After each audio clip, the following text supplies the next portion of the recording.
terms of roll call, is this just a... So we have George Anderson, Bill Riley, Scott McGrath, Julie Sinclair, Joe Lamartina, and Zach Stallworth. So we do have a quorum. Great. Okay, so we have quorum for today, which means decisions, right? So the next item, I guess, is open for public comment. Any members of the public like to speak? I do, thank you. Great. State your name and where you're from. Sure. Chris Blackstone. I live here in Newmarket, and I serve as the chairman right now of the Conservation Commission. I've been on the Conservation Commission a few years now. I also serve as a commissioner on the New Hampshire Department of Environmental Services Waste Management Commission. So I'm intrigued by what your work is and what your charge is for those main reasons. But I wanted to come tonight and officially acknowledge that George is our liaison between the Conservation Commission and this organization. And I wanted to, by a quick introduction or a quick launch or a quick injection of energy, say that we're very excited to imagine there's ways that the Conservation Commission and Energy and Environment could work together, especially when I saw your most recent agenda for tonight, which you included public campaigns and how you can use the school. Those are two things that we've been laying some groundwork for, and we'd love to imagine we could combine forces, if not through endorsement or true collaboration or some sort of efforts and explore that somehow. We have a student representative. It's her second year. She's a non-voting member, and we have laid some groundwork with some things they did last year, and we wanted to expand that. And with an eye on how much you folks have already done on the energy side of things, we thought maybe we could tap in onto the environmental side of what you folks are thinking about doing. Some ideas we had were sharing website, Zoom meetings, or other in-person meetings offered by groups of similar interests. We took about a year hiatus from having those people as guests at our meetings due to master plan session work.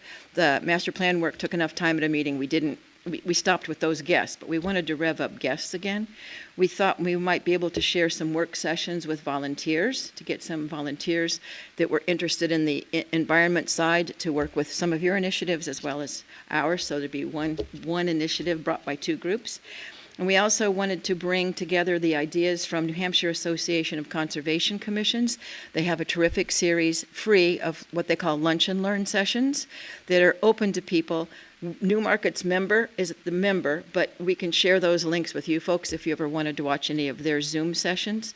The one that's intriguing right now that we sort of thought maybe could have something to do with your group is by Apparel Impact, which is something the school was preliminarily thinking a tad about, but it's a group. We have 2 Apparel Impact bins here in Newmarket, but that group wants to expand what they do to keep fast fashion or fabric or clothing out of the I was going to say garbage stream. There's a better word for it, sorry. And then we also wanted to make sure that you are aware of Turtle Fest, because we would love to think that your group could have some sort of a booth, a display, people, or even give a presentation. We're hoping to have concurrent sessions, just like what you might think of in another size of a conference. It's the Saturday before Mother's Day in May, so it could give you enough time to imagine a display and imagine some things that you might be working on in the meantime that could be interesting for free and for public awareness at something like that.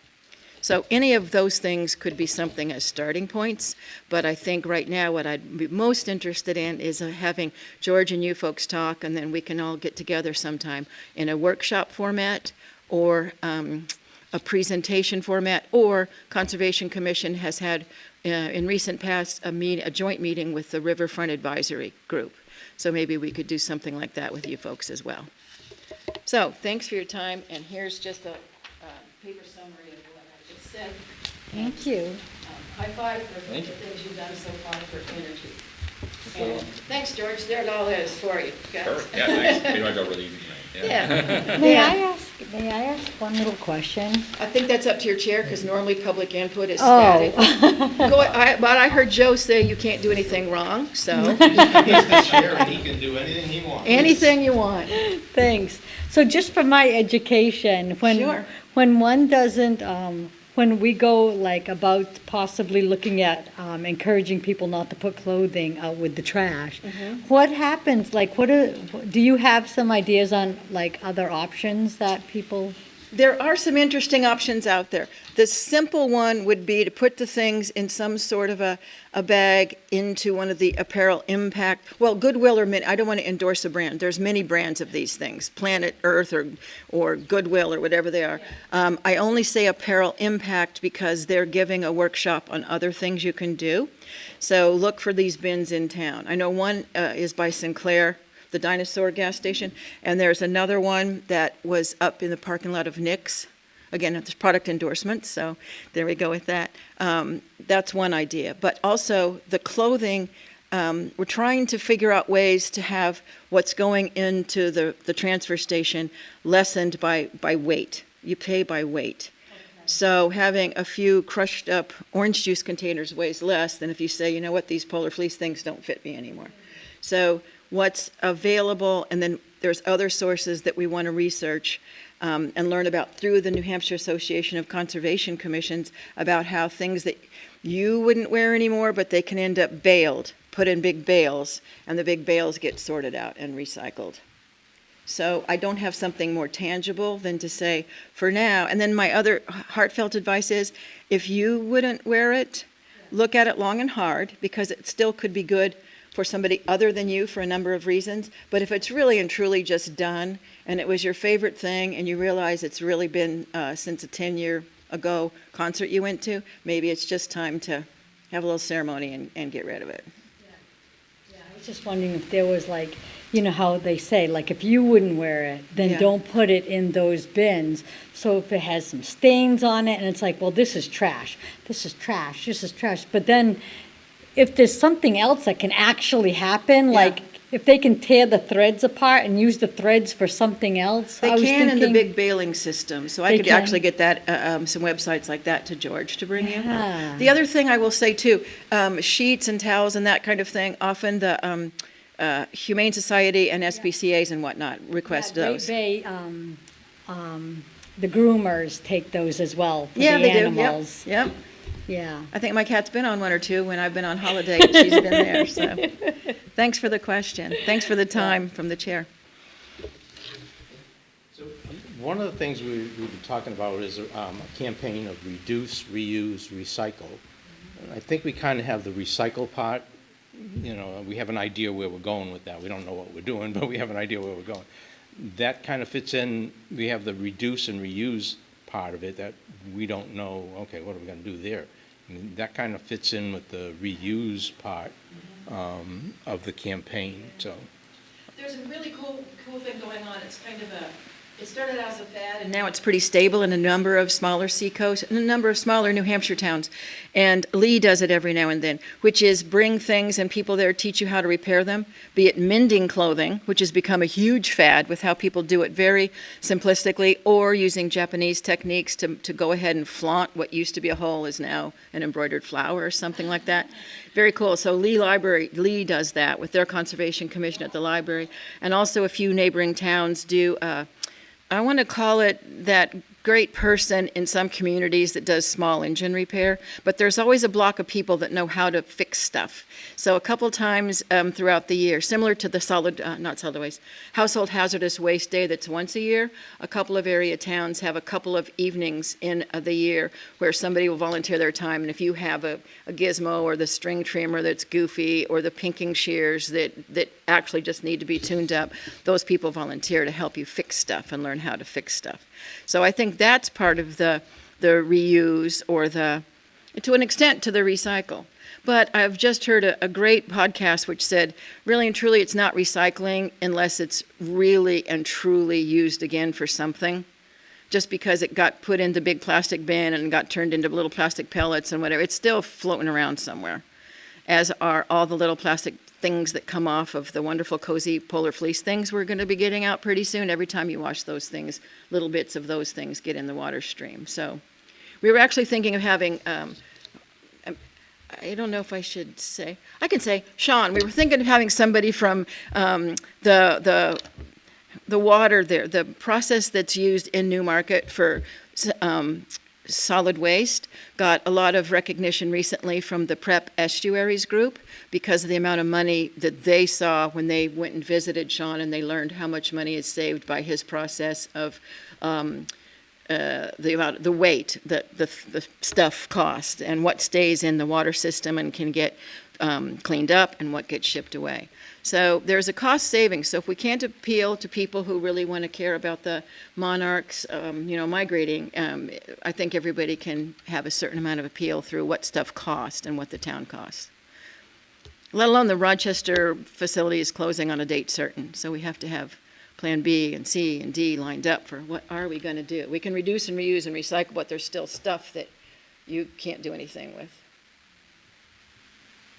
As an individual, I mean, you can always do something. I mean, you can make little greenhouses out of an old milk jug or whatever, but realistically, what can we do? So thanks for asking. Any other questions? Yeah. Yeah, what is Turtle Fest? Oh, that means we've done a poor job. Thank you for asking. That's an excellent question. Last year was our first one. It was it was a Saturday in May just before Mother's Day. And the Conservation Commission put on a day-long event that was held in the high school auditorium. It started at 7 in the morning. From 7 till 9, we had a bird walk. It was pouring deluge rain, but 17 people went on a bird ID walk in the morning. Then people reconvened, and I will say the crowd was about 75 people that came to the auditorium, high school auditorium, and we had 4 different, well, Lindsay's right there. Lindsay was probably, I'm going to say, the star of the show because people were so fascinated to hear what's going on Ash Swamp Road with the turtle crossing signs there and the project there with the traffic calming stripes on the street and whatnot. So she gave a presentation about that, and we had a presentation from New Hampshire Turtle Rescue League and a couple of other presentations and some exhibits lining the hallways from surveyors and some other engineering firms, and Wright Pierce, who's done a lot of work with us here in Newmarket, showing what they do that's conducive to wildlife habitat. So, and then the day ended with fish and game, non-game, non-wildlife, the things we don't hunt, but the endangered species, non-game. He came and took people on a walk in back of the Rockingham Ballroom on the rail trail to show people what that habitat looked like and what was out there in the way of animal tracks or evidence of animals or evidence of turtles. So the day before, he came and put a little trap there just to see if he could catch a turtle for people to see. It's harmless, and then the turtle went, but the turtle never came, so they didn't see that turtle. But we're doing that again this year, expanding it a bit to have concurrent sessions. So we're hoping to have maybe, besides a guest speaker starting the whole thing off, have a couple of things at a time. So have everybody return, hopefully that was there last year, but if you already saw them, you could go to another session at the same time like you might see at a conference, like some of you are going to tomorrow. Turtle Fest? Oh, no, that's going to be Turtle Fest. By popular demand, it's Turtle Fest 2.0 or Turtle Fest 2, with the tagline from one of the conservation commissioners being, wait for it, a celebration of turtle habitat. Very clever. Yeah. So tell me it's not fun to go to conservation meetings with ideas like that floating around. And the Turtle Fest, that's what it is. So even if we have that same number of people, we're thrilled. If we have more people, we're thrilled. And the planning for that starts real soon. And I can say out loud that Lindsay's agreed, and she's going to get some input from for the core planning committee about what kind of things might she address or talk about, since part of the town engineer, any place, is considering different aspects of wildlife or connectivity or connected trails or preserving habitat or whatever it is. She knows what it is. I barely know what it is. I enjoy learning more about what it is. So that's Turtle Fest. And if you'd like, there are still T-shirts for sale. They were designed by John Herman. It's a One T-shirts or Turtle Fest 2? Turtle Fest 1, as we speak, they will be at a discounted price, but Turtle Fest 2 T-shirts are, John Herman, again, will be making those for us. So it'll be one of his wonderful woodcuts. And the question is it going to say NH Turtle Fest, Newmarket, or is it still going to is it still going to say Newmarket Turtle Fest? We have to kind of hammer that one out a little bit. We're picturing it could be quite a thing because it was more about probably maybe just under a third of the people came from neighboring towns. So we're hoping to have more outreach with other conservation commissions to advertise it, to get more people from other towns. And the library was instrumental with their activities for, meaningful activities for children. Not busy work, but things that were connected with projects about the turtles. I'll also say another member, the same member that came up and shared celebration with us, wore to that day a cardboard turtle shell on his back that one of his young nieces made. So it was absolutely heartwarming to see him, and he's quite involved in the sustainability community, show up in that thing that his niece made at another time and place. But it was really darling to see, and he wore it well. It's Zach Angelini. I don't know if some people here know Zach. Okay, so Mark, do you have a phone or a calendar? How are you going to mark down Saturday before Mother's Day? I'll remember. You'll remember. We'll send If you not, I'm sure invitations. it'll come up for discussion and, I hope so, because subsequent you meetings. folks can certainly have a booth and a display there. We'd love it. yes. The public May would love 9. it. Yeah, thank you. I appreciate it. Okay, great, thank you. Thank you. Yeah, so before we move on, I'd just like to encourage us to, with what Chris said, and in light of our conversation about the solid waste and stuff, think of maybe that might be a good chance of overlap to kind of do, push the reuse and reduce aspects of our agenda and piggyback off of an already very successful event. So if we can think of any ideas, any crafts, upcycling crafts, et cetera, that could be tailored to kids especially, I think that might be a good move. So maybe up for discussion later, but wanted to tag it in now while it was on topic. Thanks again. Thank you. All right, I think I assume that's it for public comments. All right, so the next order of business is to approve minutes from August. Do we take a actual? I'll make a motion to approve the minutes from August 27th, 2025. Second. Any opposed? The minutes from August pass. All right, Lindsay, I guess we have status updates. I guess mostly around the. I don't think I have anything new since last month. The two things I have been updating on somewhat regularly were the master plan update process. And the planning board is still working through that. I don't know if you want to provide anything. I don't think the energy chapter's been discussed recently. That was previous months, so. No, we've been doing Yeah. these. We're trying to do a chapter per planning board meeting, and we're slowly working our way through chapter by chapter. Definitely poking away at it. I know we did one recently that had some overlap with some of the stuff we talked about, but yeah, eventually we'll get all the chapters reviewed and have kind of the final up-down vote on to pass the whole master plan. But yeah, I haven't seen any like revised changes based on that initial presentation yet.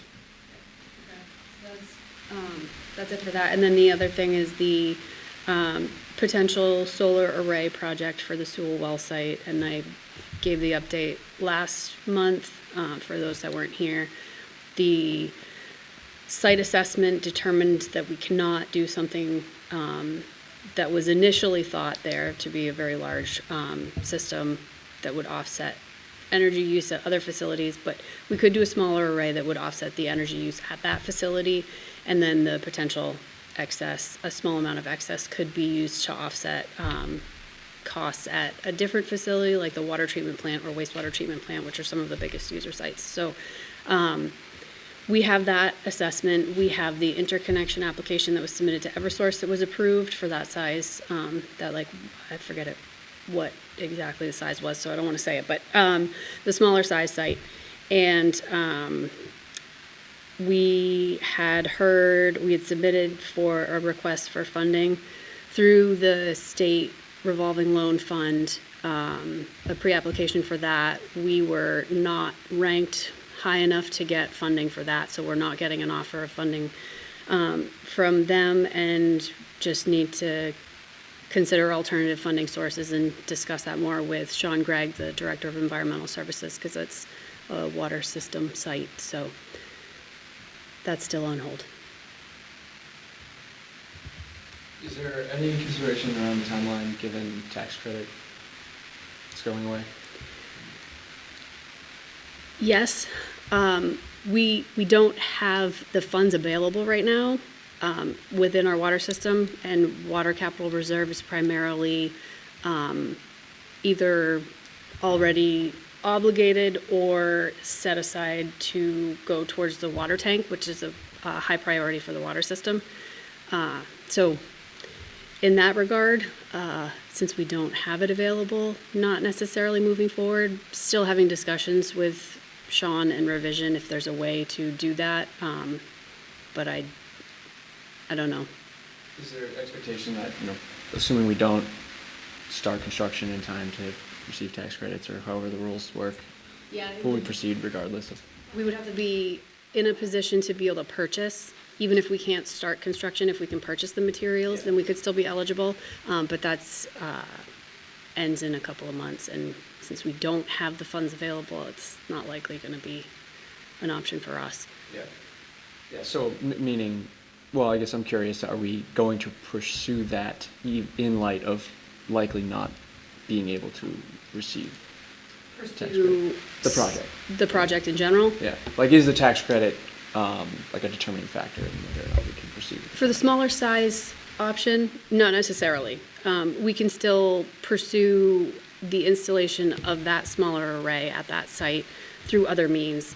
It just wouldn't have that additional tax credit benefit, but hopefully that we could find alternative sources that could offset the costs to the town and kind of provide a way to not necessarily replicate the tax credit piece of it, but be able to provide some of that additional sources into it. So yeah, we will still continue discussions and pursuing that site, the project there.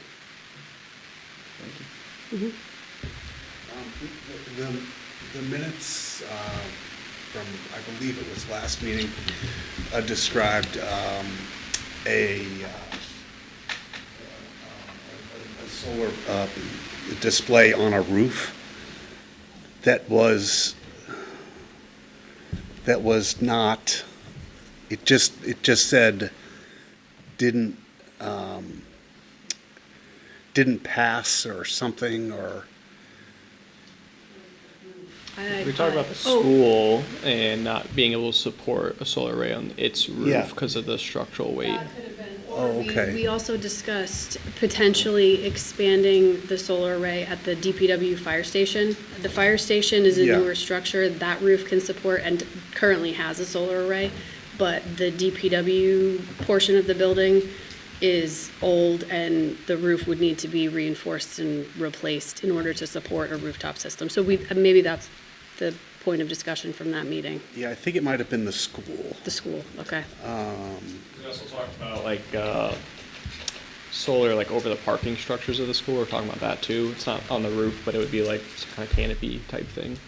There's a couple of things we were talking about, but All right, I was just wondering why it wasn't going forward, this rooftop system. some of the stuff we talked about was just the timing of things. Like if it just got a new roof, some of these arrays might require more work to put in. And so one of the things we brought up last planning board meeting is looking at or incentivizing, pushing towards whatever the town, when they're going to replace roofs, to look at can in that process we also add in the solar, because it's kind of a good time to do both versus these kind of just cherry picking, oh, let's pick that structure. So it'd be like a more ongoing forward basis. I know I talked about that. At least that's how kind of I remember that conversation going. All right, thank you. Could be a structural thing too, right? Some of these are not. Yeah. Also okay, it's a decent segue into our next agenda topic, which is a discussion on renewable power with town council, which Joe, you might be better suited to introduce this. So earlier, Councilor Blackstone and Councilor Dornblatt approached me that they would like to talk with the committee about some ideas that they have. In further discussions with Lindsay, whatever, we thought it would be better to have, bring in people from Revision Energy and do that. So we've agreed that at our next meeting in October, that we would invite Scott and Councilor Dunblot and Lindsay would bring Revision Energy, and they would present ideas that they have, and we'd be able to discuss it with, what has already been done, what Revision has found, and then, take it from there, what we might want to do. And our rep from Clean Energy New Hampshire, for sure. Yeah. Another good resource. Yeah, Clean Yeah. Energy. It might be more challenging to coordinate amongst those at least four people. Well, that's right? why originally they wanted to do it during a weekday, and I said, hey, let's do it this weekday, but then getting everybody together doesn't work. So I think by giving it the October meeting, October 20th, I think it is, but I'll find out in a second, that's more doable, putting it out to October. Yeah, agreed. And I was thinking, it seems like I obviously defer to the committee, but there's some flexibility on when we meet monthly. Mm-hmm. And if we could align the Clean Energy New Hampshire rep or advisor, the revision person, and the two councils' time, then we could probably find time to meet and have our meeting at that point. Yeah, well, I was hoping that they've agreed already to October 20th, the October meeting. Yeah. I'm hoping that the revision people and whatever, that they can also do it that time. If they can't, then, I'm sure we can juggle Yeah. things around. I will reach out and get some confirmation from Contrin, and David Webb is our rep at Revision. So I'll check with both of them. And if you think, anybody else that you think might be good to have, Rick or whatever, or Sean, I don't think we need them, but if you think. Yeah. I'll invite both of them, since, are a good person. I'll probably also mention to Bart, because he's part of the Soul Smart work too. Now, while we have quorum, thinking about what that conversation should entail in terms of agenda. Otherwise, it's just going to be you and me. Do you want to give them an idea of what it is that you guys want to, you and Don Bluth want to talk about? Basically, the original proposal. No. The original proposal from the well site was to sell electricity to Eversource at 4 cents a kilowatt hour. And we want to do something where we're buying electricity at 4 cents a kilowatt hour. The exact opposite. So we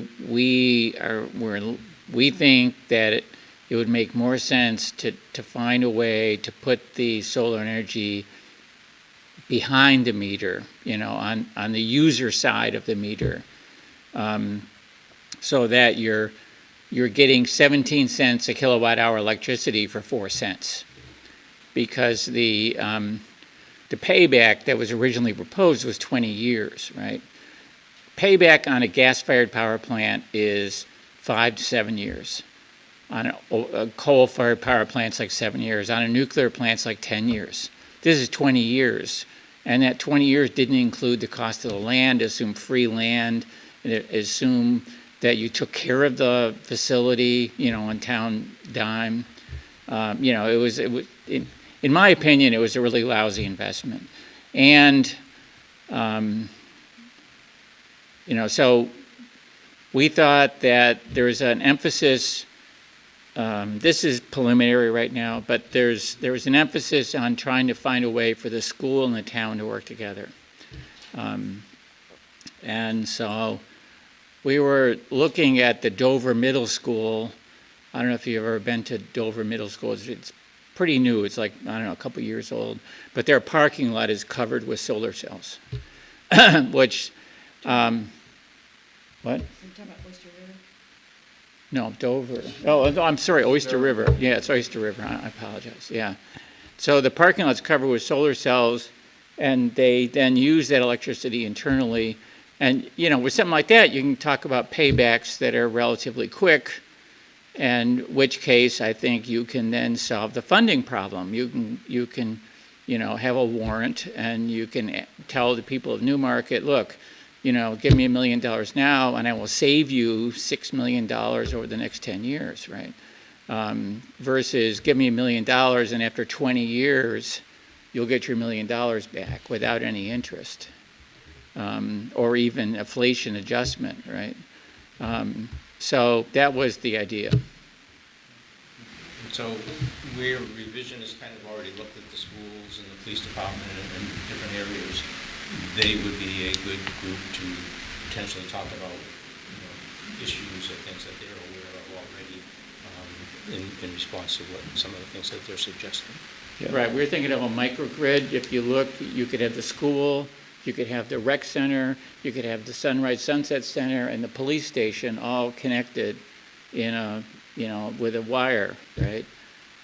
Which was, the problem with the well. I mean, to run a wire from the well all the way up here would cost a lot of money. And you could look at it, maybe just do lighting or something like that, right? But you should be able to get a payback that makes it attractive for the town people to invest to save money. Where did the 4 cents kilowatt hour quote come from? Her presentation on the original plan. That was from revision? Or was it like a financing structure with Eversource or something? I believe it's the financing structure with Eversource for net metering, because what was designed is a system that would have to be net metered because it's an outlier and it would not be direct connected, and it would produce a significant surplus to what's actually used at the site. Right. And at that site, there's no way to interconnect realistically, or To other town facilities? well, just the local distribution grid. It would be Right. connected to Eversource grid, Yeah. and that's why it's the sell back to. But just to be clear, connected at 4 cents, you take it out at 17. Well, it's a percentage. Yeah. It's a net metered percentage. Yeah. As in, sorry.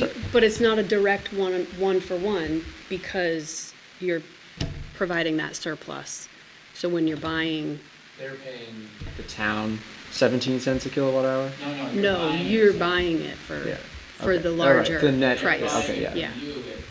Yeah. Produce plus during the day, right? You're Right. putting energy back in at night, assuming there's pumps or things that run at night, uses electricity. You're drawing by, and then at the quarter, they just look at your meter. Did it go up or down, right? If it went up, you get 4 cents for however many kilowatt hours it went up. If it went down, you get charged, Yeah. Okay. right? So ostensibly, it's just that net difference at the quarter, which, this one, it doesn't sound like it would be paying that. It wouldn't be using much electricity at that site in general, so you would be netting a lot and only getting. 10% of what's produced at the site, in which Yeah. case then you're selling a whole lot back to Eversource. But it's not a one for one. Yeah, so that 90%, you're getting 4 cents back for that. Right. Or you could just use that 90 cents, that 90%, right, ostensibly in a microgrid to displace the, 17 cents you're charging elsewhere. So yeah, if you could repurpose that to offset your paying versus just making money, that does make more sense if you're able to leverage that. And the benefit to the smaller site, that proposal from revision that had the much larger site, the net meter rate isn't as good because you're basically offloading back to the grid 90% of what you're producing. With the smaller site that revision was looking at and the projection on that one, we would be using closer to the 80 or 90% at the site facility. So then you get a better net metered rate when you're only offloading the 10 or 20% of what you're producing from that site. So then that credit could be applied to a different account, a different town account. When we say net metered rate, like basically the rate that Eversource, the utility, is paying you for your electricity, Right. which at a residential is something like 75 cents per Yeah, I don't dollar, know I the think. So numbers, but yeah. It varies on the. There's a formula that, Municipal side. that Eversource, that the utility companies have to follow for the net metering. Just, there's like the 2-tier, it is, Like yes. PUC determined type thing. Yeah, I looked into it at one point when I was thinking about putting solar on my roof, and yeah, there's state law that governs how the net metering is supposed to work. Yep, and how those charges are. They're a percentage of Yeah. the straight rate charge. And that's just the production part. So in your electricity bill, you have a distribution, you have all kinds of other things that Eversource is still doing, they're still a distributor for you. You're Right. just the production component of that is what's changing, so. Non-production. It's definitely gone up.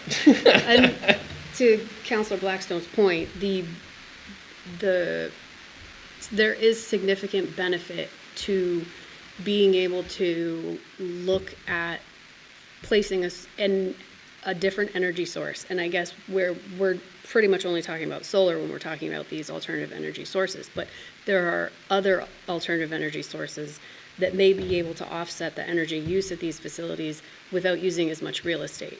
One of the hardships we had in looking at our biggest users, like the wastewater treatment facility, because there's a lot of process there and there's a lot of equipment there, we use the biggest load there, we don't have real estate to put a solar array. There's not land for a big ground-mounted array, and there aren't significantly large buildings that we could put rooftop arrays on. So that's when we started talking more about the Public Works facility, where we have a really large building and large roof space that we could put something, or some land where we could put that, and starting to look further out, then the financials don't look as good because you're putting the array somewhere that's not directly connected to and offsetting the use at the place where you're talking about. So more collaborative work with the schools would be great to see if there are opportunities to have some interconnection between the rec center and the school facilities, and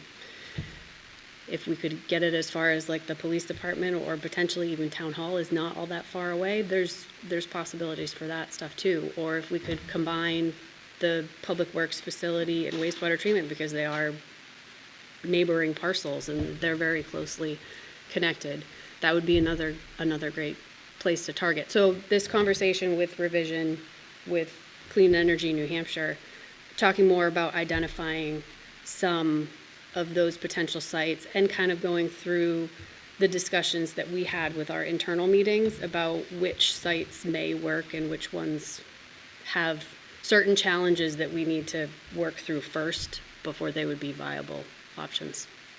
That's a good point of discussion. And I think also Revision can speak to the solar energy option. I think Katrin may be a better resource for asking questions of other energy sources. And Joe, you've mentioned potentially considering something hydro related or battery storage, and she may be able to point us in the right direction of some alternative energy production options that we could look into for some of the sites that we have.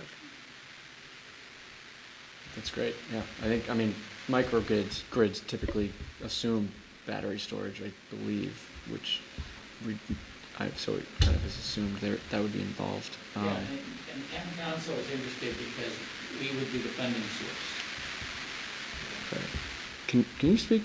Maybe this is not the time, and feel free to tell me. But can you speak more to how the town the town council is the funding source? From my understanding. The town council, if we were, say, to put a warrant to raise funds for this, that would have to be approved by the town council. They have to be originated and approved by the town council. So that's what we do. Town council, we just approve money. We just throw money everywhere, right? She comes in, give me 50,000 for this, give me 100,000 for this. And we go, sure, Lindsay, here you go.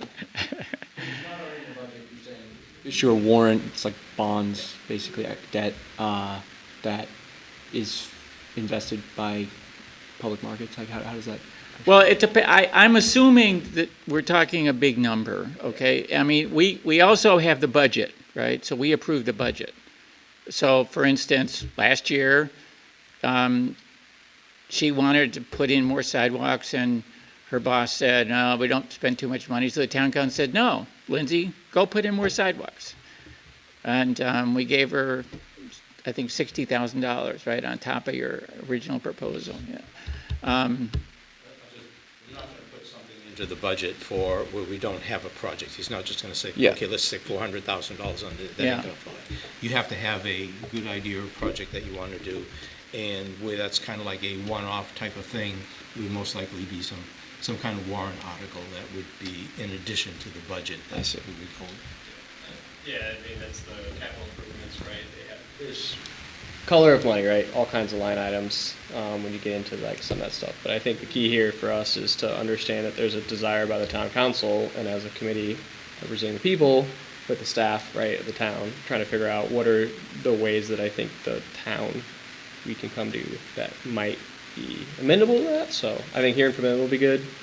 Yeah, Kinda just a lot of that's- ideas. So That's our interest, and that's why you should be interested in what the town council thinks. I mean, you gotta have Lindsay too, you know, it's gotta be a technically correct project, Yeah. but it's gotta be politically correct as well. In October, the town council is going to be doing their budget workshop, if anybody wants to attend. It is Saturday, October 18th, 9 o'clock. 9 o'clock, if anybody wants to come to that and see where the money's going. Has anyone considered solar hot water? Not that I'm aware of. No. It was very popular about 10 years ago. Are you familiar with solar hot water? Not really. Basically, it's hot water is takes up about like 10% of your bill.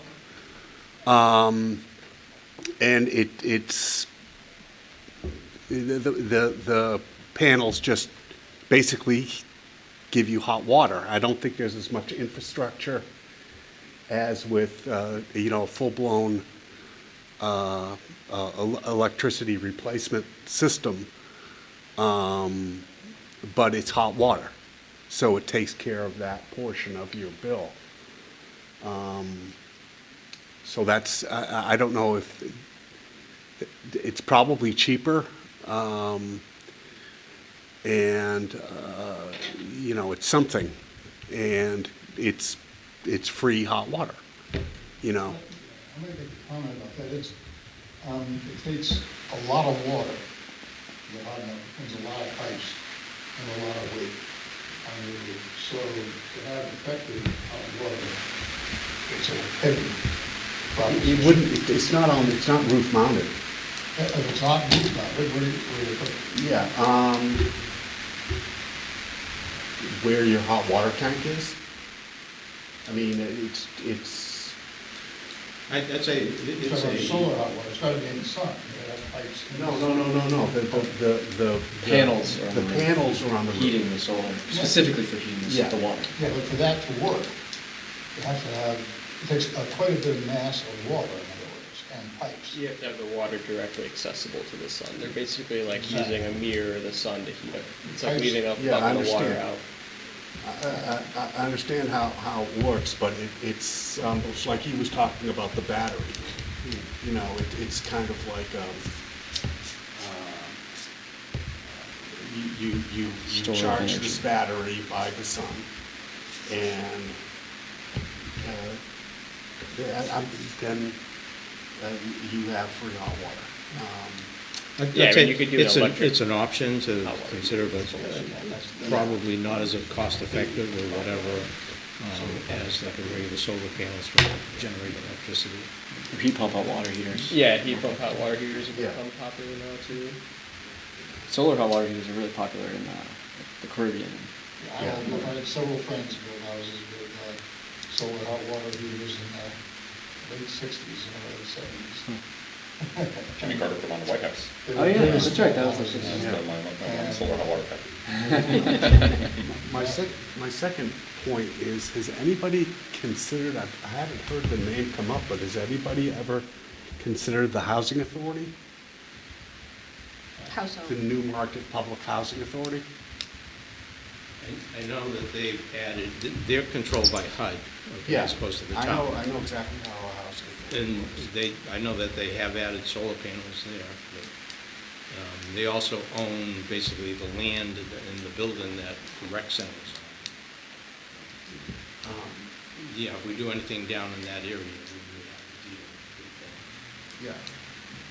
I'm very familiar with it. Yeah, I don't know how much of like town resources have hot water usage at the school. It's not like at home, you have shower and laundry and all that stuff. So I don't know what their demand would be for a large, or to replace their hot watering system. So I don't know how much gains you'd be able to achieve there with that. But I feel like that falls under the umbrella of energy efficiency. Like, are there ways to replace an old electric heater, right, just off the grid, whether that's solar to replace your electricity usage or a heat pump, water heater? There's probably, isn't that already, I feel like that's already something the town is trying to do, is energy efficiency upgrades in general, right? Yes. Can I suggest we move on, because we got a lot I to was gonna- cover about the school and other stuff. Yeah. So I think the next order is community power updates from Joe. Okay. All right, I'll try to make this quick. So just as a reminder, the Energy and Environment Committee is also the Electric Aggregation Committee. We are the advisory committee to the Town Council related to Newmarket Community Power and Community Power. So recently, as of August 1st, the community power rates were 2 cents higher than Eversource, and there was concern that we might lose a number of people because the electric rate had gone up. So I got some statistics here. So as of July 1st, there were 5,596 electric meters in Newmarket. And as of September 1st, July 1st is when the new rates kicked in, the 2 cent increase. As of September 1st, the latest stats that I have, there were 5,630 electric meters. So there was an increase of 34 meters. In July, of that 5,596 meters, 3,857 were on Newmarket Community Power. So we represented like 69% of all accounts in Newmarket were on Newmarket Community Power. As of September 1st, there were 3,000 of the 5,630 meters. 3,681 meters were on Newmarket Community Power, so that represented 65% of the count. So we went down from 69% to 65%. There was basically 176 drop in Newmarket Community Power accounts. Just as a backdrop here, if you look at the 50 communities and counties, the 2 counties that are in Community Power Coalition, they average about 65.2% of their customers are on community power. So the Newmarket is kind of like in the ballpark there. Okay. So we looked at what are the reasons that we lost 176 accounts. So in July, there were 194 accounts that are technically identified as net metered accounts. They have solar arrays. Net metered accounts are not on community power. They get their net metering through Eversource. As of September, there was 197. So there were 3 net metered accounts that moved out because they were solar arrays or net metered. Per phone records, so there were 2 accounts in July that opted out, and 3 accounts in August that opted out. Basically, they called Community Power and said, I want to switch to somebody else. But interestingly, there were 6 people, or 6 accounts that opted in, so technically we had a net increase of 1. So what really happened is when in Newmarket, somebody leaves and somebody else comes in, that new account is automatically defaulted to Eversource. They're not put to Community Power. So we had in July, there were 87 accounts that switched or changed over. Apartments, people moving out of apartments, people sold their houses, whatever. In August, there were 63, so there was a total of 150 accounts that unenrolled from Community Power and defaulted back into Eversource. And then there were 8 accounts that no meter account is associated with it. It could be that they're like in transition from, their sole house and new people have moved in or moved the apartment, or whatever. It could be anything. So the bottom line is that the rate increase does not appear to have impacted the number of accounts that are in community power. It's just normal attrition.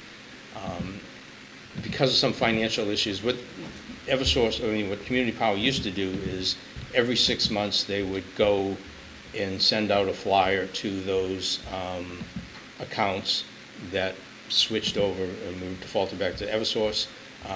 We would do a refresh, and then they would automatically be re-enrolled back into community power. I'm going to get into the financial situation for community power in a minute, and basically we've frozen renewing accounts because of financial situations. So I'll explain all that in a second, why we're not re-enrolling those people back in. Just some statistics. Currently, there are 3,646 accounts are on Granite Basic, which is our basic product. It's 24% clean renewable energy. We have 14 accounts that are at 33% clean energy, 12 accounts that are at 50% clean energy, and 8 accounts that are 100% clean energy. That percentage, or roughly 1%, I think, of the accounts, it's actually pretty good compared to other towns. So bottom line is the rate increase doesn't seem to have impacted anything, and based on financial situation, I don't see us being cheaper than Eversource for the upcoming months, but I'll talk about that again in a second. So community power's financial status, this is something that I think the committee should be aware of, and just something that we need to keep an eye on.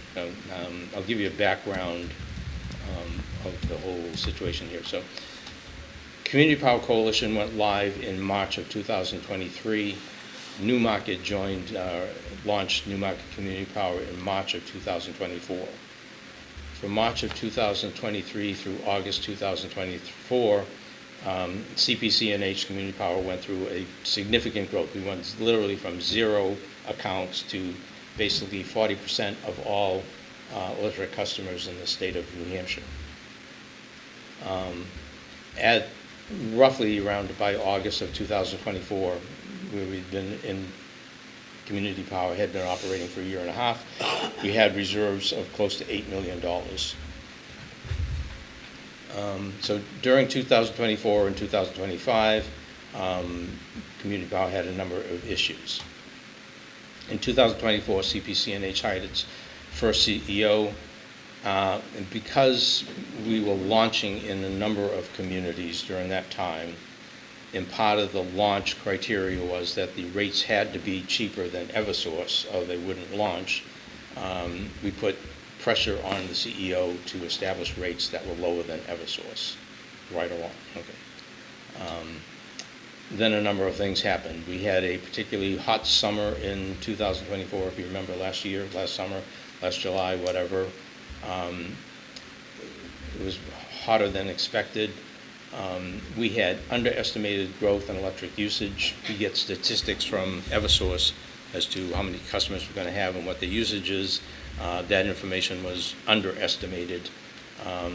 So basically in October we were hit with a $3 million unexpected charge for stuff that we hadn't planned on. The winter of 24-25, CPC&H, it was the coldest winter this past winter, it was the coldest winter that we've had in 15 years, and again, CPC&H underestimated usage. But also too, during this period of time, Eversource, we had to come in lower than Eversource. Eversource was also underestimating their costs. Eversource can make it up easier than we can, but because Eversource was underestimating their costs, we were even underestimating ours even more. The expectation was that at the end of 2024 that we would have reserves of roughly $12 million. It was supposed to be a $4 million increase in reserves by the end of 2024. During the summer of and the fall of 24, the CEO was reporting that we were on target for financial goals.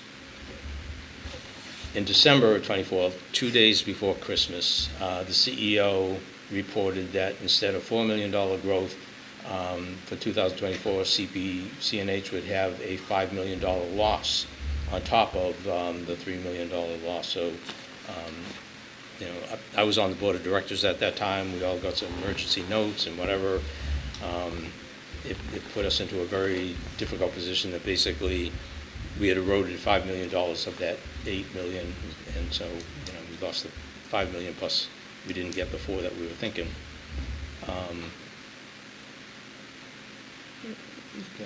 And the CEO also reported that at the current rate, our reserves would be depleted by the end of February 2025. So in January 2025, the CEO was relieved of his duties, or it was mutually agreed upon that he would leave.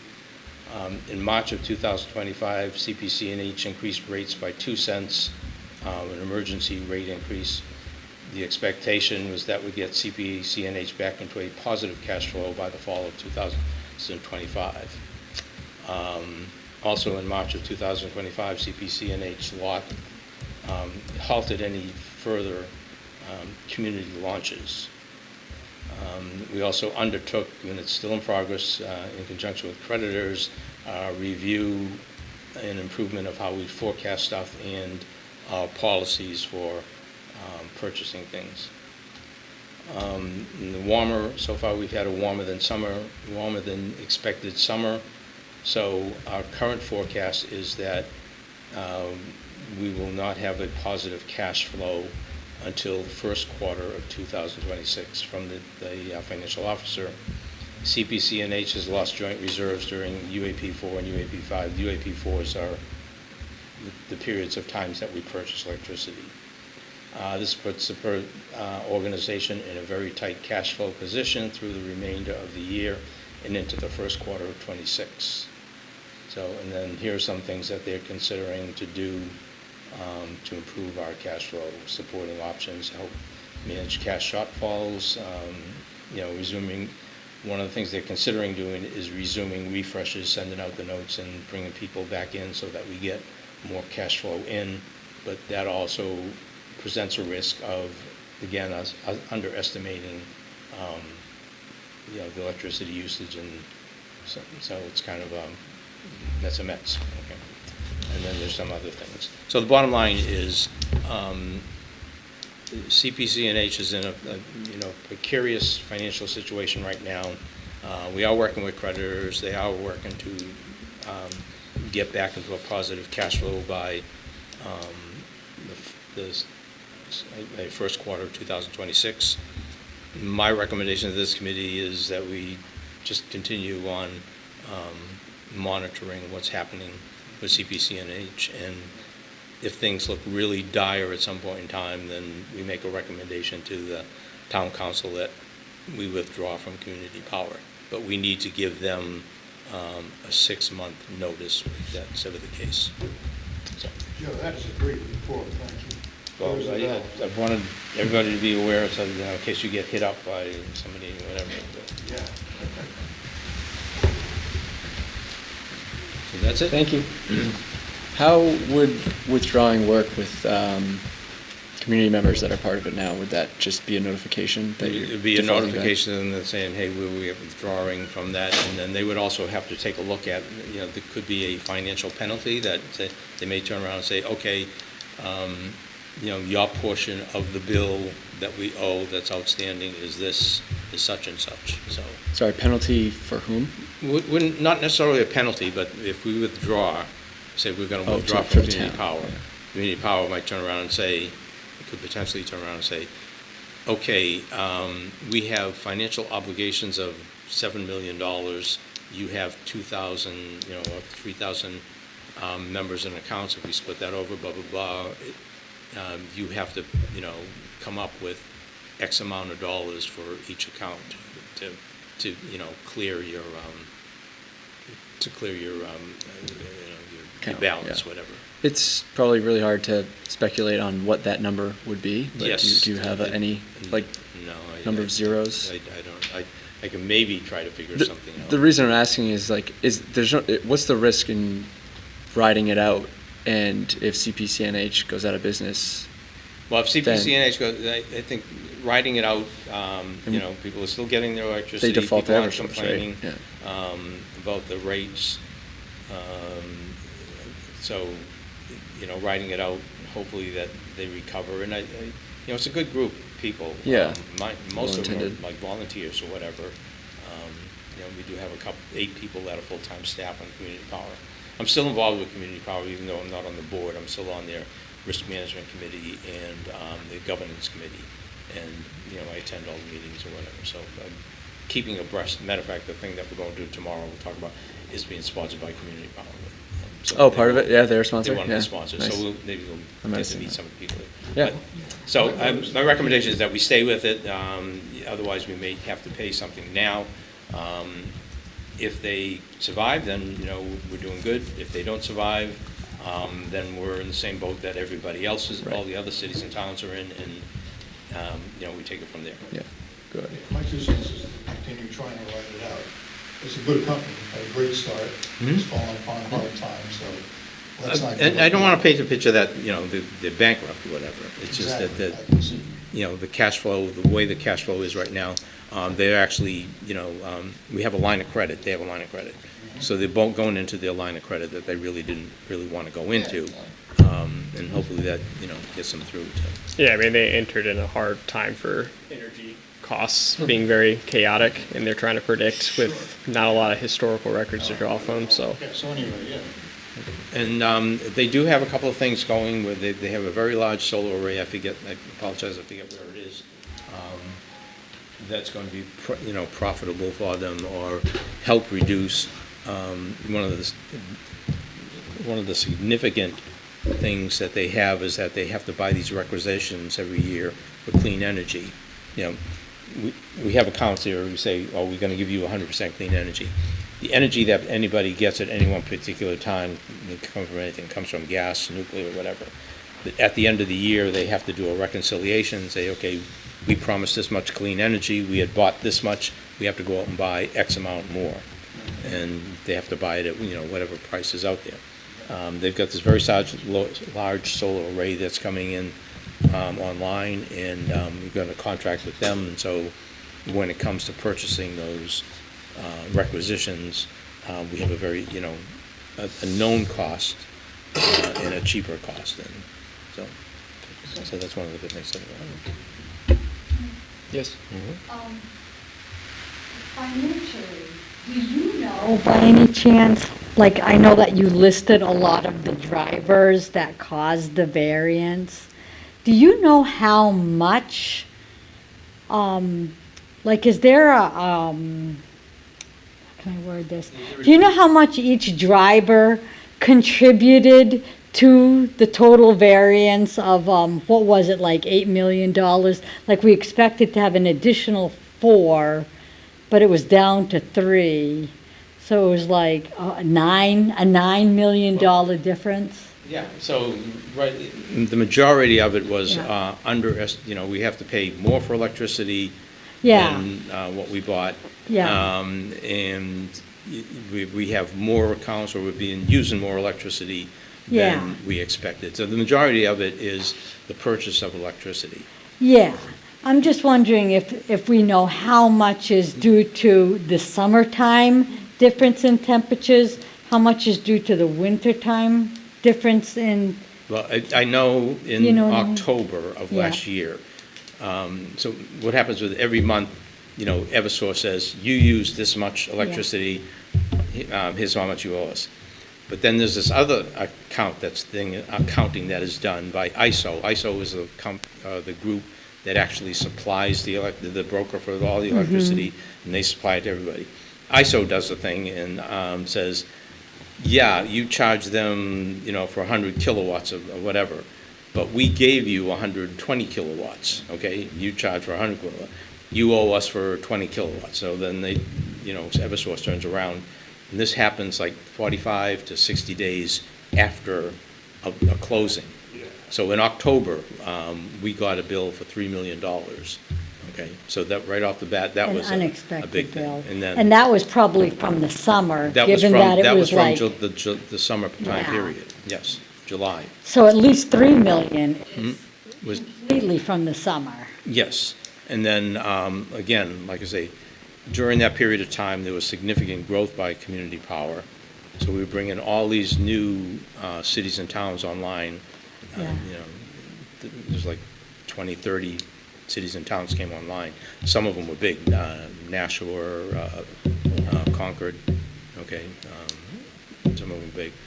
And they underestimated, first of all, how much electricity they were going to need. The big towns. Right, yeah. and on top of it, you know, the weather was warmer, or the winter was Yeah. colder than what they'd expected.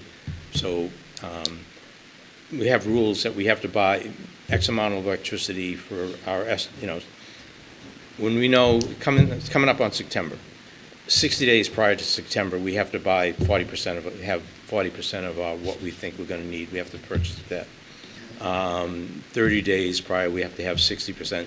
The day before the month begins, we have to be, our rules say that we have to have purchased 80% of what we think we're going to need. And then the rest of the stuff they kind of like buy on the open market. But, you know, we bought 80%, but it turned out that we really, that worked out to be like 70-something%. So there was another 10% that we hadn't planned for. And then also, too, because we had to buy more power on the spot market, prices are higher, blah, blah, blah, blah. So, Yeah. The only reason I ask is that, you know, the amounts of the drivers, if we use that to determine like the potential options for helping to manage it, like if 50% of it or 80% of the problem was, let's say, just summer, then, you well, know.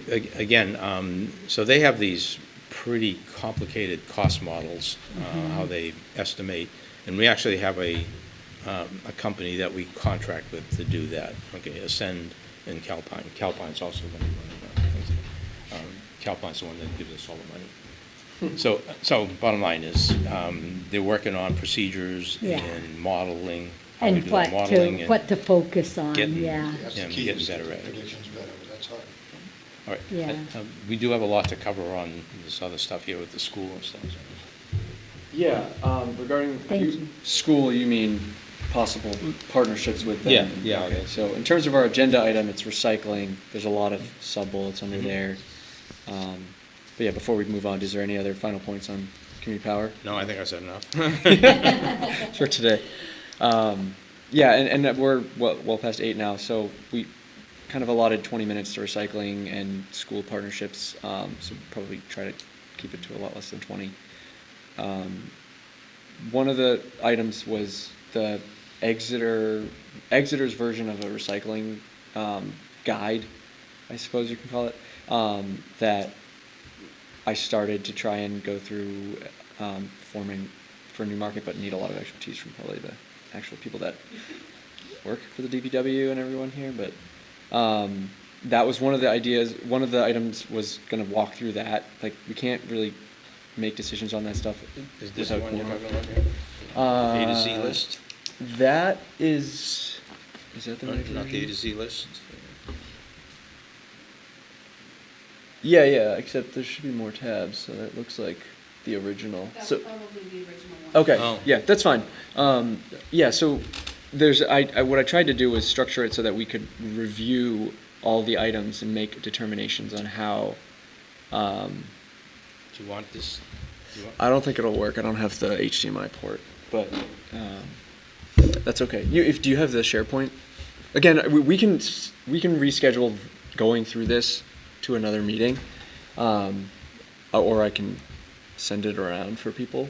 But What were you hoping to, so you want to go through the items? yeah, so I can't share, but so basically you can pull that other one up and I can explain. But there's just a long list of items that are sometimes can be confusing on how to dispose of. Exeter has a nice form, like a brochure. I don't know how they circulated it, but Yeah. That link was in your email? I don't know. Could you, do you bring on the Wi-Fi? Well, no, actually, I don't know the password. I'm just hotspotting. I was gonna say you could email it to Joe and he could open it up. Yeah. If you have it. Yeah, just give me a second. You need the Wi-Fi, maybe? No, that's okay. I have internet. I'm not on the Wi-Fi.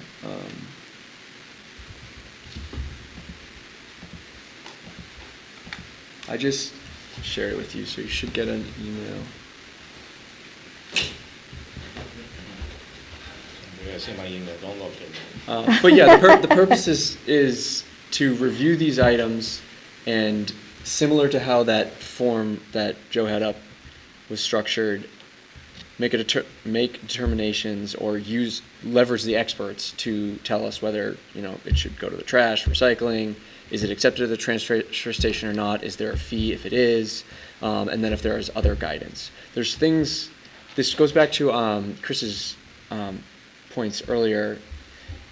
Things like fabrics and articles of clothing or any linens or whatever. Most of that, we don't have a good way to do that here, I think, yet. But there are plenty of ways to keep that out of landfill. Same with mattresses. There's like mattress collection programs that you could bring those to the trash. I think you can bring those, but they're expensive to dispose of. So yeah. So I tried to categorize it for one. I thought that would be helpful, and then I just have all of the items, and I made a pass at some of them for whether or not it was like eligible. But my idea was to one, look at like across the top, is it eligible for curbside or trash recycling? Is it accepted? Are these even the right questions we should be asking for Newmarket? Like, this is how Exeter had it set up, but I don't know if that means that's relevant for Newmarket or not. Some of it, obviously, is it accepted at the transfer station? Probably yes. But so... I think it makes sense. I mean, what avenues do you have? It's either at your curb, right? Take it to the transfer station. I don't know if there's really any other options. I guess the town does take the hazardous waste once a year, but Hazardous waste is once a year, and some of the stuff at the transfer station has additional fees for like the bulky material. So the answer, accepted, yes, but the fee required. do I just do it out on the curb? Do I have to go to the transfer station? It's an extra layer for some people. And then, yeah, is it going to cost you money? That's another extra layer. So I think identifying those kind of barriers for them would be helpful. Okay. Yeah, so, and then I tried to categorize things. One of the ideas was to review that, but I don't think that might be a little too tedious for this. I feel like if most days people now just, Control F or search for what they want. Yeah. It depends on how we share this too. If it's a printout flyer or it's a link on the website, it's probably the best thing, but getting people to that is probably easier said than done. Are useful. I mean, we have post areas that we can post that are in Town Hall, the bulletin board, Yeah. the library, the school, and we post physical flyers. And we can post it at the transfer station. Yeah.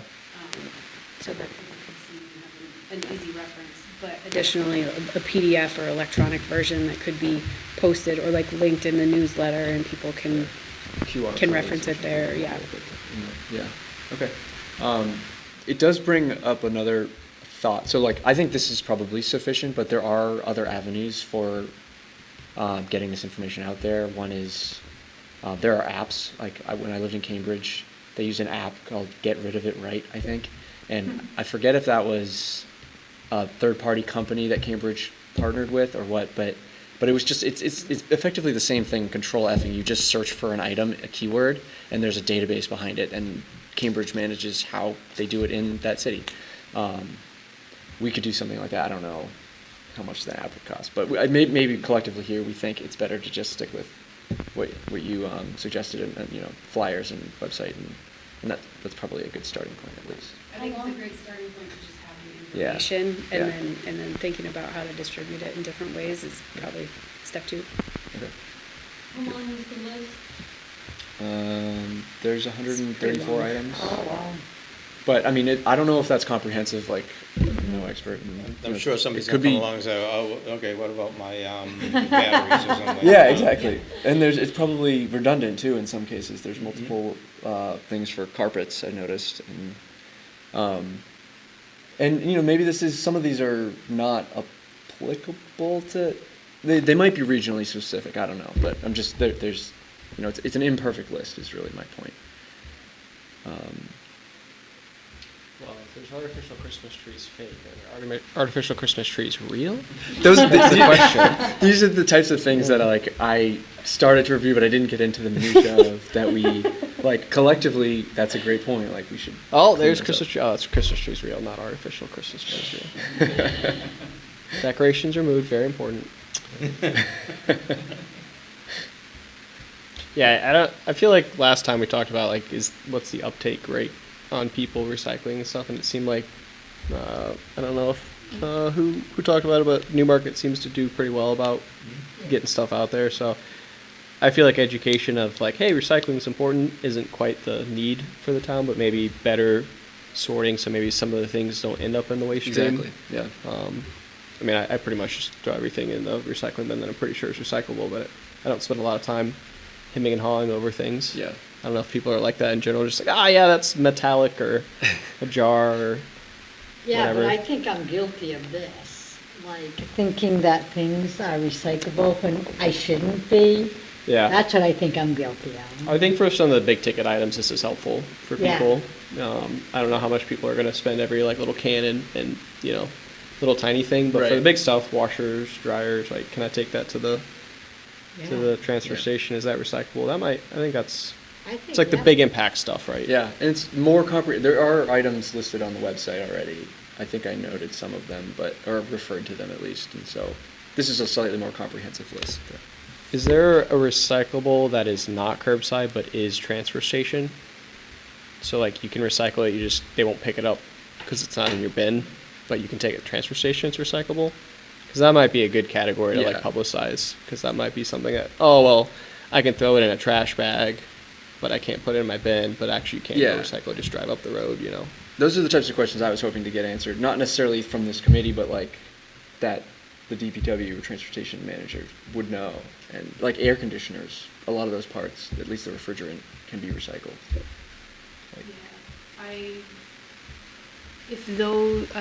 So what would be helpful at actually getting these answers from Rick, the Public Works Director, is a more targeted, the air conditioner question.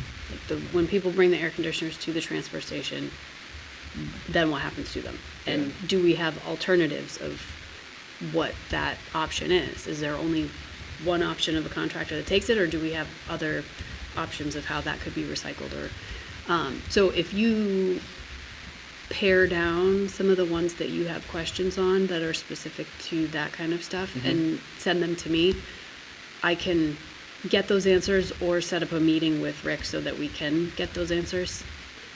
So I feel like that's ultimately the goal, right, is to get things diverted from waste Right. dump, to Exactly, yeah. recycling and Diversion out of the waste stream. Yeah, and the whenever bigger, possible. the more bang for your buck stuff, obviously, ideally everything, but there's a difference between an extra little can of beans versus a refrigerator, right? If that's what it is, but. Yeah, okay. Can work on that. And I did start that. The ones in red are ones that I had more questions on. So that maybe I'll continue with that formatting Yeah. approach. So how are we leaving this? I'm sorry.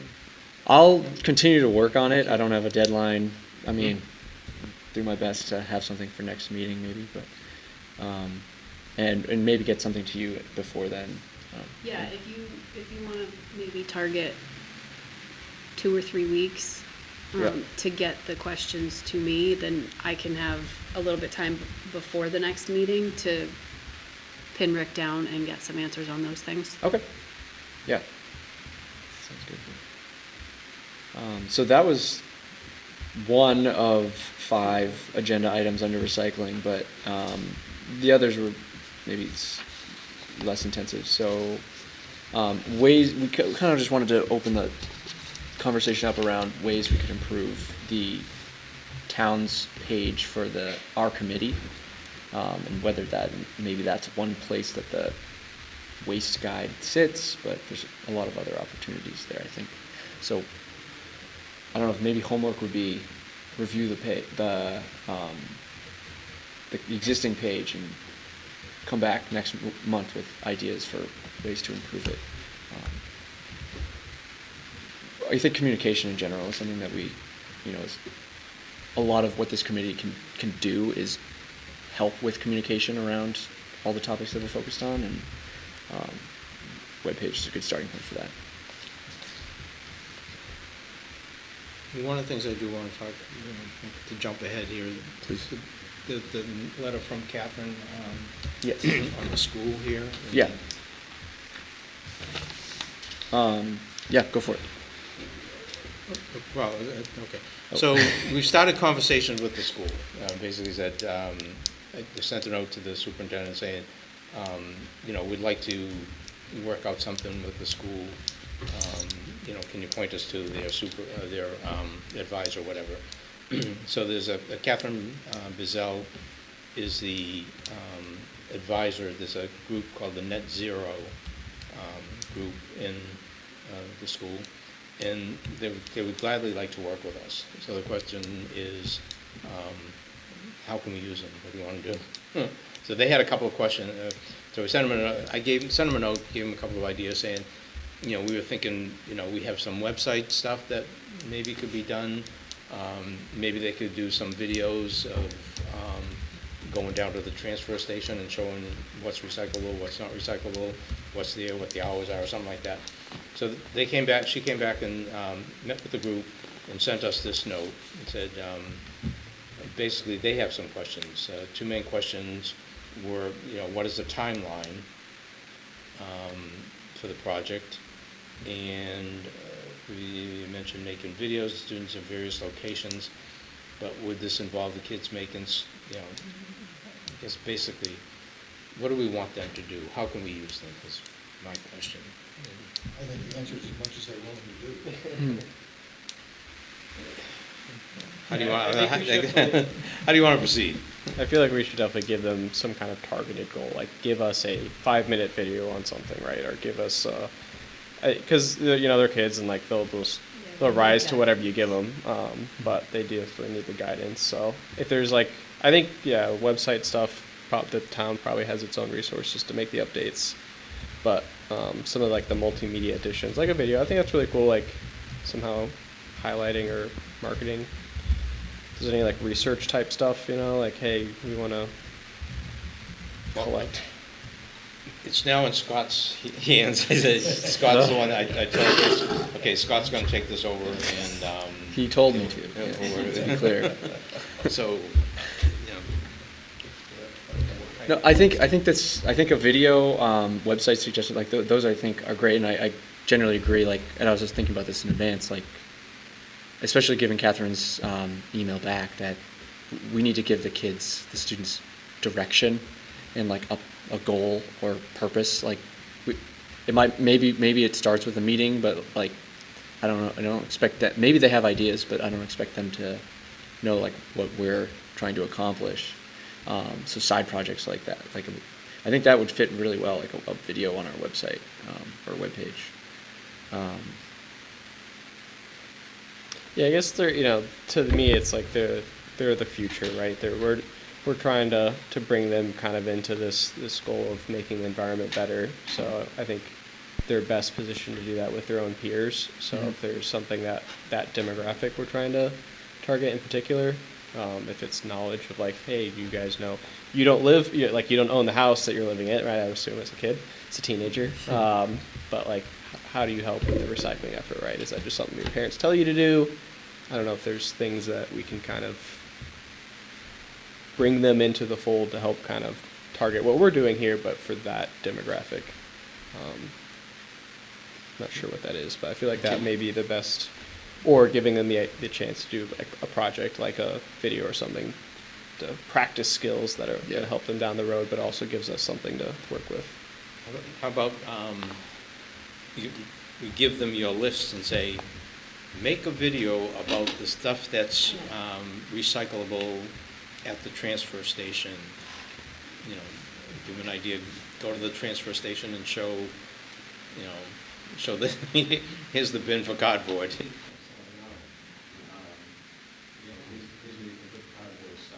Like a little walking tour on the video of the transfer station. I don't think, we don't want to take the ideas away from them. I kind of reading between the lines, I'm thinking that they may be a little bit anxious about how much they want to bite off. So I think maybe give them some general ideas of projects and ask them to pick one and how much of it they would like to do. Yeah. I'm thinking maybe the video they're saying, we don't want to do the script, or we don't want to do this and that, but, you know, give them a list of a couple of things that you think might be good, and let them pick one and do the level of involvement that they choose. Yeah. I agree with that. I think ultimately giving them the direction, but, you know, should we have some projects on the boilerplate, some easy kind of one-off things, you know, say they have no ideas, I think it's good to have some of those as well. Going back to the waste list, even having them do the kind of reconnaissance with the town to identify, you know, what is curbside recycling versus transfer station if there's a fee. I think that might be a student-worthy project. Yeah, exactly. Gets people more involved, and plus, when we think about trying to communicate this recycling information out, people's kids are a good way to get to their parents as well. So, giving them a little bit of stake, a little bit of buy-in, they'll tell their parents, maybe their parents will tell their friends. So, There's a lot of things kids can do. I remember when my granddaughter was in fourth grade, she walked, in fact, somebody in this committee did the same thing. She walked down the street and looked in people's recycle bins to see what was there that shouldn't have been. And that was, I mean, that wasn't a school project. She just did that on her own. But I could see kids getting into doing something like that. you know, maybe waste audit. It's kind of Yeah. Go to I the personally don't the wanna do a trash waste pile audit. at the transfer station and find how many things are recyclable. Yeah. Right. I personally don't want to do a waste audit, but I think a student might really want to do that. So.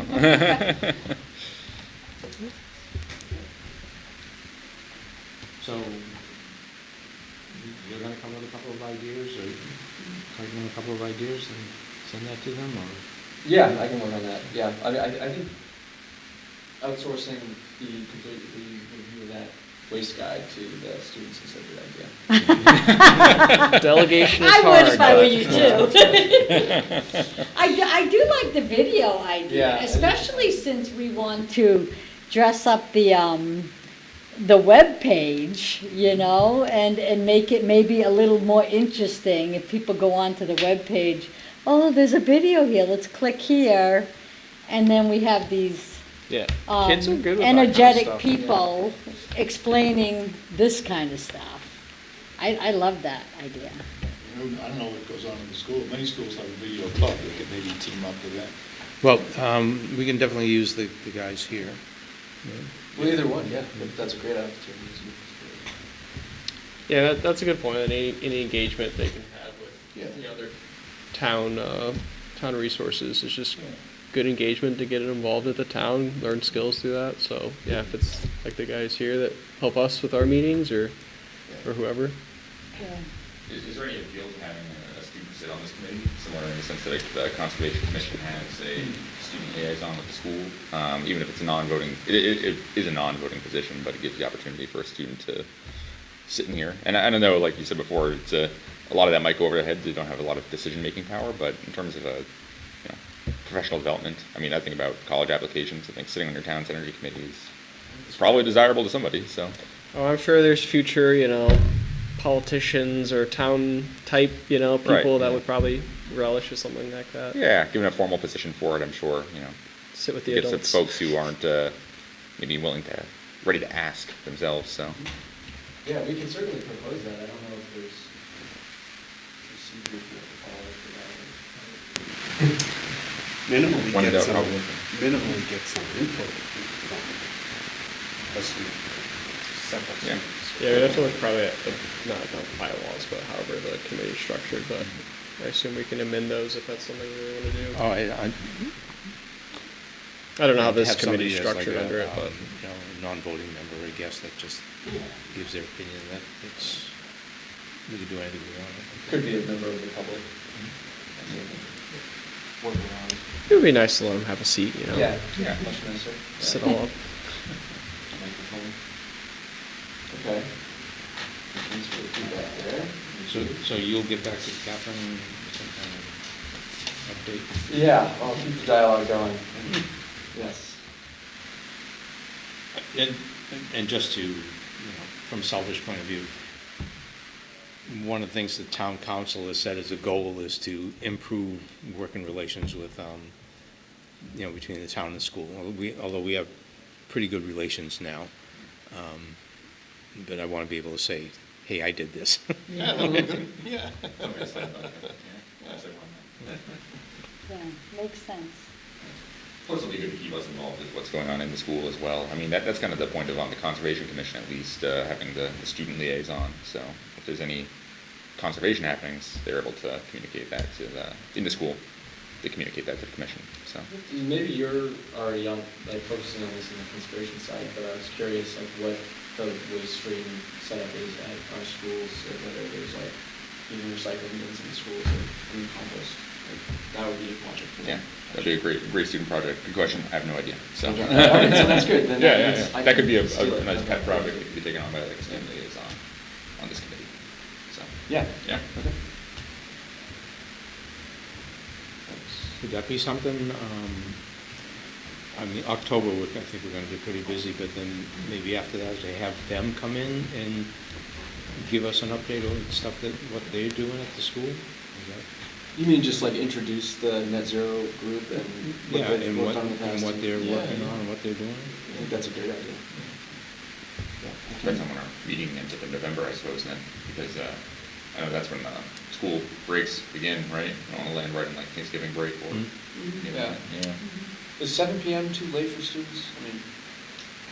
I mean, I'm so far. I would assume not for high schoolers. Junior high and high school. No. Not for high school, yeah. Right when they start getting going.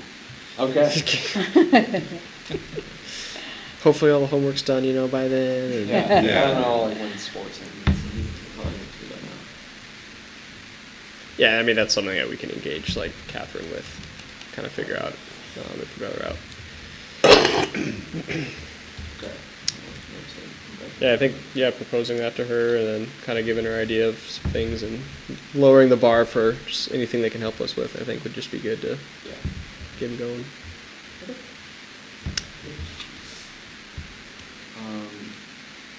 I think we're at 90 minutes now, so we should probably expedite this.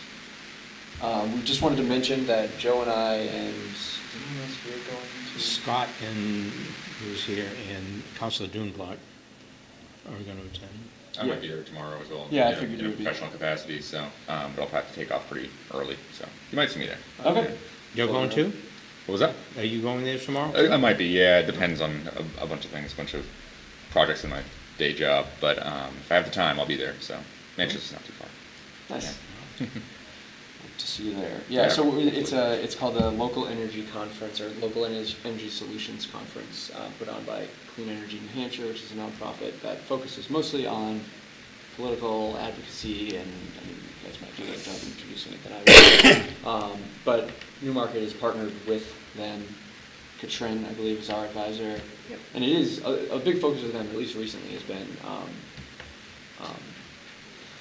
permitting reform, I guess you could call it. And that they have like this guide for, what's it called? The model ordinance Yes, for it is. the Soul Smart Yeah. designation. And they, I believe they will be announcing some of the communities that achieved bronze. It's like a bronze, silver, gold type of designation thing. So some of the communities that received bronze through the process that we went through over the summer. I'm not sure if we met it or not, but we're very close. So they're probably going to mention Newmarket as well as one of the communities that is actively on the process to achieving the bronze designation.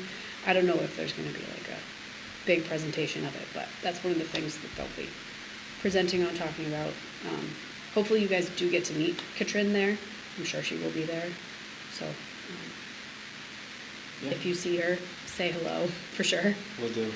Yeah, if there's anything that comes out of that, I know we brought up the planning board last meeting. Bart kind of talked about it a little bit, but I think we still haven't done like a full scale like dive into it. I think he was still prepping on what kind of draft language it would look like.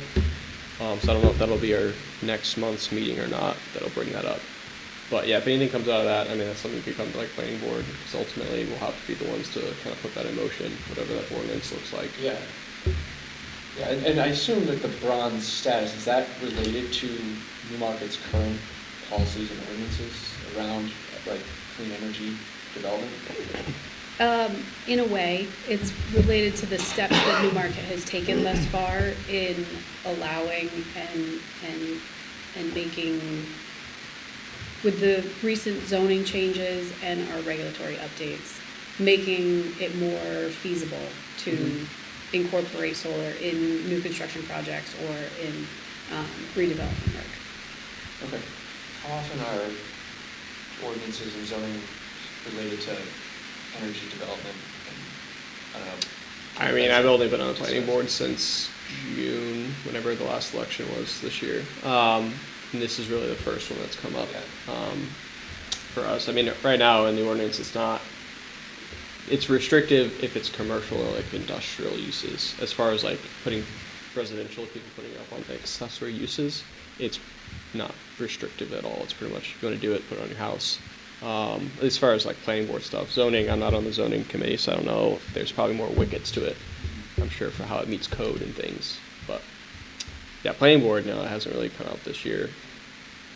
But it is in the master plan. It is something that we've advertised like through that venue, right? Master plan for the town to pursue in that setting. And now this whole smart stuff we're looking at, which really expands it from residential to the kind of commercial. Like they want to make their land solely for the purpose of solar energy. Someone will be able to do that after this ordinance gets put into place, which currently you wouldn't be able to do that. Or there's no regulations around it? It's not a defined use, so it's literally not allowed use. You can have a farm, right? You can do all these you can have this type of business. We define what use within that zone is allowed. Business, bread and breakfast, whatever it is. Solar arrays for commercial use is not one of the defined uses. So you couldn't do it. You have to go it's get not defined, you can't do it, pretty much. Yeah, I mean, there might actually be like a row in the table, I can't remember, but it's definitely not something that's specific. It specifically has to say, this use is allowed, and it is not in that.